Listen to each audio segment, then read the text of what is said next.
आज की वीडियो हम लोग देखते हैं श्वसन क्लास 10 का चैप्टर 2 यूनिट 5। और आज का चैप्टर का विषय का मुख्य बिंदु है उसे कहते हैं मानव श्वसन तंत्र। ह्यूमन रिस्पायरेशन सिस्टम में क्या होता है इसके बारे में जानते हैं। मानव का जो श्वसन तंत्र है वो कैसे काम करता है इसे हम लोग देखें। तो आइए देखें यहाँ पर कि मनुष्य में जो श्वसन तंत्र है वह विभिन्न चरणों में संपन्न होती है। जब हम सांस लेते हैं ना, श्वसन की क्रिया करते हैं तो किस तरह से ऑक्सीजन शरीर के अंदर जाता है और कैसे वो फिर कार्बन डाइऑक्साइड शरीर से बाहर आता है, और यह कंप्लीट सर्कुलेशन का जो प्रक्रिया है इसे ही मानव श्वसन तंत्र कहते हैं। तो इसके बारे में जानेंगे कैसे श्वसन तंत्र काम करती है। तो मनुष्य में नासिका छिद्र सबसे पहला हो गया। नासिका छिद्र जैसे यह नाक है और यहाँ पे ये जो नासिका छिद्र हो गया, और इस तरह से देखा जाए तो यह जो दोनों हो गया यही नासिका छिद्र हो गया। ये नासिका छिद्र से जो ये अंदर की तरफ जो श्वास नली गई तो यहां से स्टार्ट होता है। तो मनुष्य में नासिका छिद्र यानी कि नॉस्ट्रिल से श्वसन क्रिया जो प्रारंभ होती है वो नॉस्ट्रिल से प्रारंभ होती है, और उसके बाद यह स्वर यंत्र। अब इसकी कनेक्टिविटी कैसे होती है, जैसे आइए इस चित्र से देखें कि यह मानव का श्वसन तंत्र, और इस तरह से जो यह इसका यहाँ से नासिका छिद्र ऐसे आया और यहाँ से यह क्या आ गया दूसरा, तो इसको स्वर यंत्र बोलेंगे। यानी कि यहाँ से जो यह स्वर यंत्र लैरिंग्स हो गया, यह दूसरा पॉइंट होगा। तो याद रखेंगे कि मानव में नासिका छिद्र यानी कि नॉस्ट्रिल से यह हो गया नासिका छिद्र से होकर स्वर यंत्र यानी लैरिंग्स तक, यहां से यह स्वर यंत्र आ गया तो इसको बोलेंगे लैरिंग्स। और लैरिंग्स के बाद श्वास नली यानी ट्रेकिया, यह लंबी दीवार जो लंबी लाइन आ गई नली जिसको बोलते हैं, यही ट्रेकिया कहलाता है। ये देखिए यह क्या हो जाएगा, यह ट्रेकिया हो जाएगा। यह मनुष्य में ध्यान से देखें, यहाँ पर यह नाक से नासिका छिद्र, बाहर की तरफ जो हो गया इसको बाह्य नासिका छिद्र बोलेंगे, और जो अंदर की तरफ है उसको आंतरिक नासिका छिद्र बोलेंगे। तो 4 चरणों में श्वसन की क्रिया होती है, मतलब स्टेप है इसका कि कहां से ऑक्सीजन कैसे शरीर में जाता है, इनहेल कैसे करता है। तो इसके बारे में जाने कि नासिका छिद्र नॉस्ट्रिल से दूसरा स्वर यंत्र जहां से वोकल कैविटी आवाज निकलती है वहां पर ऑक्सीजन उस कैविटी से होते हुए वहां से जाती है, और फिर श्वास नली यह जो गया ट्रैकिया, इसको बोलते हैं श्वास नली से होकर के तब फेफड़ा, यहाँ पर ये जो आ गया ये लंग्स, इस तरह से ये लंग्स हो गया और यहाँ ये फेफड़ा में यहाँ तक पहुंचा। तो यहाँ तक पहुंचने में डायफ्राम हो गया, और ये फेफड़ा, ये पूरे के पूरे चरण से पूरे शरीर में ऑक्सीजन कैसे जाएगा। तो यहाँ से इतने चरणों में पहला याद रखेंगे नासिका छिद्र हो गया, दूसरे नंबर पे स्वर यंत्र हो गया जिसको लैरिंग्स बोलते हैं, तीसरा नंबर श्वास नली हो गया जिसको ट्रैकिया बोलते हैं, जिसमें रिंग की तरह ट्रैकिया मतलब ये गला का जो है ना इसको ट्रैकिया बोलेंगे, और अंत में यह 4 नंबर में कहाँ पहुंचेगा तो लंग्स में यानी फेफड़ा में जाके यहाँ पहुंचेगा।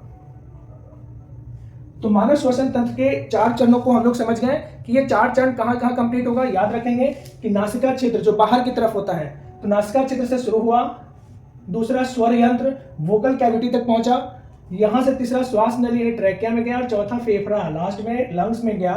यह पूरे प्रक्रिया को मिलकर के क्या बोलेंगे, इसको श्वसन अंग बोलेंगे। राइट, तो यहां तक समझ में आ गया होगा कि 4 अलग अलग अंगों के द्वारा श्वसन क्रिया श्वसन अंग पूरी तरह से कार्य करती है। तो चारों को समझ गए, याद रखेंगे, इसको अपने नोटबुक में नोट करें कि मनुष्य में नासिका छिद्र पहला नॉस्ट्रिल, बार मैं रिपीट कर रहा हूं ताकि आपको पूरी तरह से याद हो जाए, कंप्लीट आपको समझ में आ जाए और याद हो जाए कि नासिका छिद्र, इसके बाद स्वर यंत्र जिसको लैरिंग्स बोलते हैं, श्वास नली जिसको ट्रैकिया बोलते हैं, और फेफड़ा यानी कि लंग्स हो गया। ये सभी मिलकर श्वसन अंग कहलाते हैं। तो चारों याद करने के बाद अब आगे हम लोग बढ़े। नासिका, ये कुछ आपके सामने डायग्राम बना हुआ है, फिगर बना हुआ है। तो नासिका हो गया यानी नोज। अब ये होता क्या है, यह मुख्य द्वार के ठीक ऊपर स्थित होता है, यानी जहां से ये मान लिया जाए ये मुख्य द्वार हो गया और इसके ठीक ऊपर यह स्थित है। पहला आया, क्लियर, समझ में आया कि यह मुख्य द्वार हो गया, इसके ठीक ऊपर स्थित होता है। इसमें 2 गोलाकार नासिका छिद्र होता है, इसमें 2 अलग अलग गोलाकार नासिका छिद्र होता है। यहाँ देखें कि इसमें 2 गोलाकार नासिका छिद्र होता है, ये हो गया 2 गोलाकार नासिका छिद्र इसको बोलेंगे, जो अलग अलग नासिका वेस्ट में खुलता है। यह जो वेस्ट हो गया ना चेंबर, यानी 2 अलग अलग नासिका वेस्ट में खुलेगा। इसका मतलब क्या हो गया कि यह यहाँ से यह दोनों चेंबर ऐसे ऊपर की तरफ आ रहा है। ये देखिए ये बीच का पार्ट हो गया, डिवाइड कर रहा है इसको, और ये हो गया जो इसका वेस्ट में हो गया। अलग अलग नासिका वेस्ट में खुलता है तो ये क्लियर अंदर की तरफ जाएगा, वो नासिका वेस्ट में हो गया। दोनों नासिका वेस्ट में एक ऊंची लंबवत अस्थि की बनी नासा पट्टिका में एक दूसरे से पृथक होती है। ये जो मैंने चर्चा की है ना, इसी का नाम है नासा पट्टिका। क्या बोलेंगे इसको, नासा पट्टिका। तो नासा पट्टिका में जिसको बोलेंगे नोजल सेप्टम में एक दूसरे से पृथक होता है, यानी कि दोनों एक दूसरे से अलग होता है। इस पट्टिका में दोनों एक दूसरे से अलग होता है। क्लियर, इसको समझ लें कि दोनों नासिका वेश्म बाह्य नासा छिद्र बाहर की तरफ और नासिका वेश्म जो कि एक ऊंची लंबवत, या देखिए ऊंची लंबवत, दोनों छिद्र को डिवाइड किया ना, तो इसको बोलेंगे ऊंची लंबवत अस्थि की बनी नासा पट्टिका से एक दूसरे से पृथक होता है। क्लियर है। अब प्रकोष्ठ में रोम युक्त त्वचा हेयरी स्किन का स्तर होता है। इस पूरे प्रकोष्ठ, इस लेयर में नाक के अंदर हेयरी स्किन होता है। वो जो कहावत सुने ना, नाक में नाक का बाल हो ना, तो ये जो हो गया, ये इसमें हेयरी स्किन हो गया। यानी इसमें क्या हो गया कि प्रकोष्ठ, ये चेंबर में रोम युक्त त्वचा यानी हेयरी स्किन का स्तर होता है। अब रोम युक्त त्वचा का मतलब क्या हो गया, जब हम ऑक्सीजन ग्रहण करेंगे तो बहुत सारे जो ऑक्सीजन में मिला हुआ धूलकण है, अपशिष्ट पदार्थ है, उसको यह रोम युक्त त्वचा रोकेगा बाहर की तरफ। इससे सेक्रेशन जो होगा उससे उसको बाहर की तरफ चिपचिपा और लसलसा पदार्थ का सेक्रेशन होता है, आगे उसके बारे में जानेंगे, जिससे कि वह उसको रोकता है और स्वच्छ ऑक्सीजन को शरीर के अंदर प्रवेश कराता है। तो यहां तक वो समझ गए। प्रकोष्ठ के पीछे घ्राण क्षेत्र होता है। अब देखिए इसके पीछे वाला भाग जो है ना प्रकोष्ठ का, यहाँ जो लेयर यहाँ इसके पीछे, तो इसके पीछे घ्राण क्षेत्र होता है तथा निचला भाग श्वसन क्षेत्र कहलाता है। इसके पीछे घ्राण क्षेत्र हो गया, इसके नीचे का जो भाग हो गया श्वसन क्षेत्र कहलाएगा। देखिए बार बार इसको रिपीट कर रहे हैं ताकि आपको याद हो जाए। अब मनुष्य में घ्राण क्षेत्र अत्यंत छोटा होता है। मनुष्य का जो श्वसन क्षेत्र होता है ना, सूंघने की क्षमता जो होती है, जैसे अन्य जानवरों की तुलना में, गाय है, कुत्ता है, भैंस है, जो भी है, तो वो ज्यादा सूंघने का कार्य करता है। कुत्ता में तो घ्राण क्षेत्र इतना ज्यादा होता है कि वो जिस रास्ते से जाएगा वो सूंघते हुए उस डायरेक्शन को वो मूव करेगा, चाहे कोई भी स्पॉट वेरिफिकेशन के लिए उसका घ्राण क्षेत्र बहुत ज्यादा होता है। जिस कारण इसका उपयोग किसमें किया जाता है, तो जितने तरह का जो क्राइम हो गया उसमें कुत्ता का उपयोग किया जाता है घ्राण क्षेत्र से क्राइम का स्पॉट पता करने के लिए। तो यहाँ पे क्या हो गया, प्रकोष्ठ के पीछे घ्राण क्षेत्र का निचला भाग श्वसन क्षेत्र कहलाएगा। मनुष्य में घ्राण क्षेत्र अत्यंत छोटा होता है, याद रखेंगे, ऑब्जेक्टिव में भी आता है, जिससे सूंघने की क्षमता अन्य स्तनधारी से कम होता है।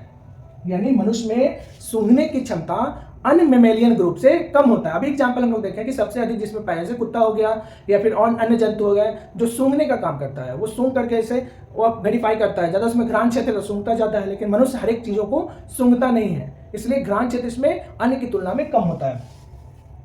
आगे देखिए नासिका वेश्म, यही देखिए चैम्बर जो हो गया, अंदर ग्रसनी के कंठ द्वार के नीचे स्वर यंत्र में खुलती है। यह वेश्म अभी लोग चर्चा किए कि यह वेश्म कहां जाके खुलेगा, तो अंदर ग्रसनी में कंठ द्वार के ठीक नीचे स्वर यंत्र में, जहां से वोकल कैविटी होती है ना और जहां से आवाज निकलता है उसको स्वर यंत्र बोलेंगे। श्वास नली करीब 11 सेंटीमीटर लंबी नली है जिसका व्यास 16 मिलीमीटर का होता है। कंसेप्चुअली याद रखेंगे, श्वास नली जो हो गया इसकी लंबाई हो गई 11 सेंटीमीटर, ये ट्रेकिया की जो लंबाई हो गई 11 सेंटीमीटर लंबी नली है, और इसका व्यास डायमीटर जो हो गया ना, ये इसका इस तरह से, तो यह क्या हो गया, ये लंबाई इसकी हो गई 11 सेंटीमीटर और इसका व्यास जो हो गया यहां से यहां तक का जो व्यास हो गया यह हो गया 16 मिलीमीटर।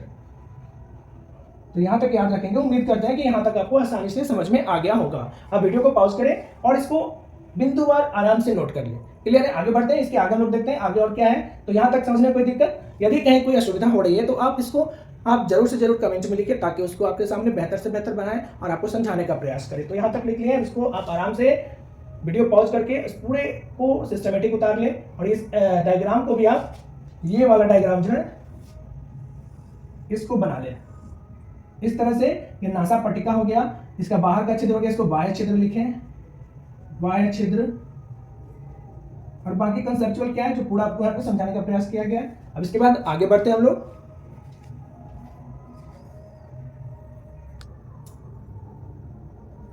अगला हो गया ट्रैकिया, जिसको बोलते हैं श्वास नली। ट्रैकिया और श्वास नली क्या होता है इसको जानते हैं।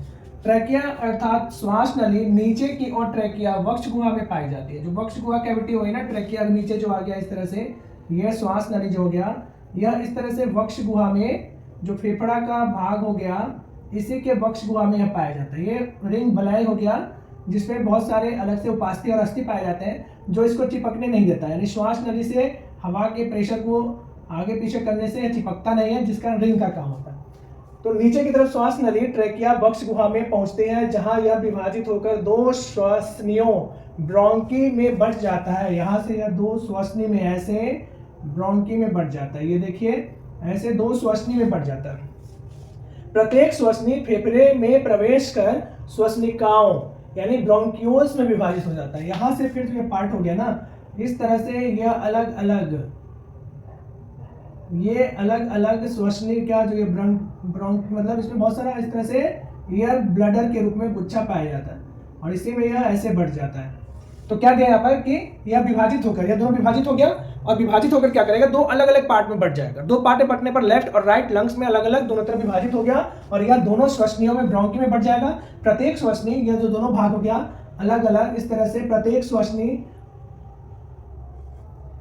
फेफड़े में प्रवेश कर, या फेफड़ा प्रवेश किया, प्रवेश कर श्वसनिकाओं ब्रोंक्यूल्स में विभाजित, ये ब्रोंक्यूल्स हो गया, ये पूरा पार्ट को ब्रोंक्यूल्स बोलते हैं, तो उसमें विभाजित हो जाती है। फेफड़े के अंदर श्वसनिका पतली शाखाओं में बट जाती है, यह छोटे छोटे शाखा में ब्रांचेस में बढ़ जाता है, पतली शाखा में बढ़ जाता है, जिसमें जाकर के हवा पूरा फूलने से फैलने से पूरा उसका एयर ब्लडर जो होता है वो पूरा भर जाता है। इस तरह के अंगूर के गुच्छे की तरह इस तरह का होता है, इसमें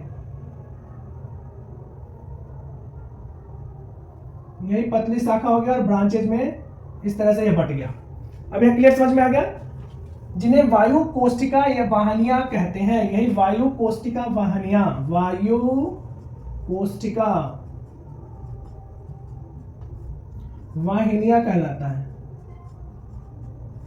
तो याद रखेंगे, फेफड़े के अंदर श्वसनिका पतली शाखाओं में बढ़ जाती हैं, जिन्हें वायु कोष्ठिका वाहिनियां कहते हैं, यानी एल्वियोलर डक्ट्स, एल्वियोलर डक्ट्स कहते हैं। यह वाहिनियां छोटे छोटे वायु कोष एल्वियोलाई में खुलती है। यहां देखिए, यहां से यह क्या हो गया कि छोटे छोटे यह वाहिनियां छोटे छोटे वायु कोष, ये वायु कोष एल्वियोलाई में खुलती है। मनुष्य के दोनों फेफड़ों में करीब 3 गुने 10 के पावर 8, यानी 3 गुना 10 के पावर 8, 3 पर कितना 1 2 3 4 5 6 7 8, ये हो गया 3 गुना 10 के पावर 8, इतना वायु कोष पाए जाते हैं। देखिए बहुत इंपॉर्टेंट है कि मनुष्य के दोनों फेफड़ों में करीब 3 गुना 10 के पावर 8 वायु कोष पाए जाते हैं। वेरी वेरी इंपॉर्टेंट, याद रखेंगे इस चीज को, एकदम क्लियर कॉन्सेप्ट। अब यहां पर देखिए क्या दिया, श्वसन गैसों के आदान प्रदान के लिए। श्वसन गैस मतलब क्या, O2 का, यहां से अब देखिए ये हो गया O2 और ये हो गया CO2 का निष्कासन, या इसका, तो इसके निष्कासन के लिए अब इसमें क्या दिया देखिए कि श्वसन गैसों के आदान प्रदान के लिए करीब 400 से 800 वर्ग फीट सतह उपलब्ध होती है। यह जो यहाँ का लेयर हो गया ना, यह 400 से 800 फीट का यह सतह होता है, जिसमें जाकर के हवा भरता है, रिटर्न कार्बन डाइऑक्साइड आता है। तो यह भी इंपॉर्टेंट है कि 400 से 800 वर्ग फीट सतह उपलब्ध होता है। अब अगला बिंदु हो गया फेफड़ा।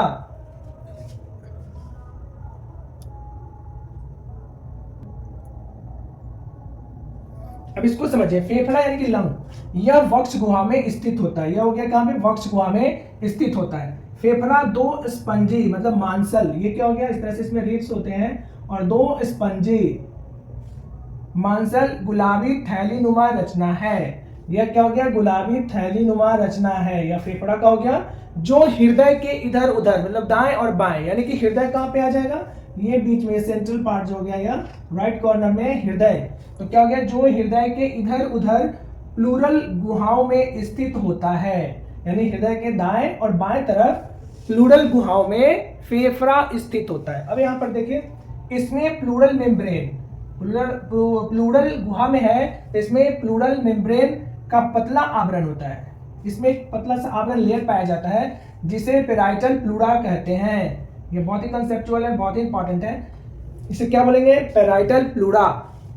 फेफड़ा और प्लूरा मतलब फेफड़ा और प्लूरा के बीच म्यूकस जैसा चिकना तरल पदार्थ पाया जाता है। यही नाक में म्यूकस का पदार्थ होता है, चिपचिपा पदार्थ, जो जितने अपशिष्ट पदार्थ है उसको यह बाहर कर देता है, छान देता है। अपशिष्ट पदार्थ को यह क्या करता है, अपशिष्ट पदार्थ को वह बाहर की तरफ ही रोकता है, फिल्टर करता है। तो यहाँ पे क्या कर रहा है कि फेफड़ा और प्लूरा के बीच म्यूकस जैसा चिकना तरल पदार्थ पाया जाता है।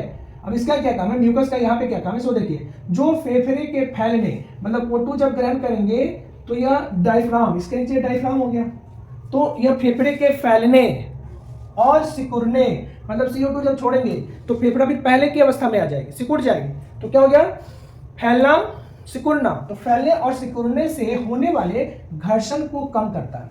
कौन कम करता है? म्यूकस। और म्यूकस कहां पाया जाता है?